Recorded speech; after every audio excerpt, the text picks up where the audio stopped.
43 quintillion different combinations, and that's a fact. You can look it up on Google.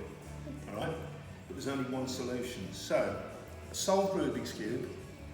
I'm going to give this a bit of a mix-up. Now, it's important when you mix the cube, you should give it at least 20 turns. That way, it's considered to be a well and truly mixed-up cube. So, does that look mixed up to you? I should say so, yeah. Yeah. Sean Connery. Straight on myself. I'm going to carry on mixing it.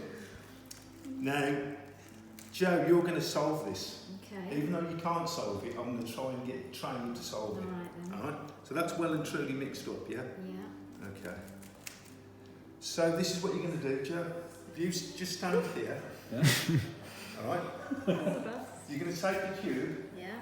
You're going to take it behind your back, just like this. And I know this won't make much sense, but you're going to turn it just like this. Okay.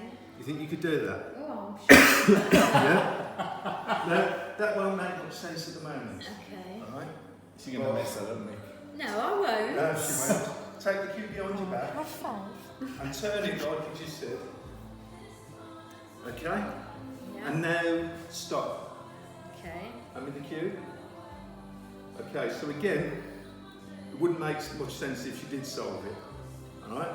But what I'd like to do, Joe, is to carry on turning it like you just did. Okay. Okay? Keep turning it, but this time I want you really to believe that you can solve the cube. Okay? Concentrate. Right, stop. Keep it behind your back. But how many times did you turn the cube?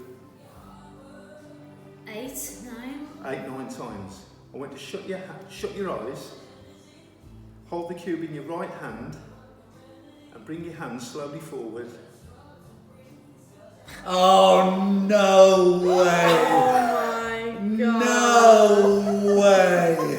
Oh my god! Oh my god! Thank you, Joe. Go upstairs. No way! I did it!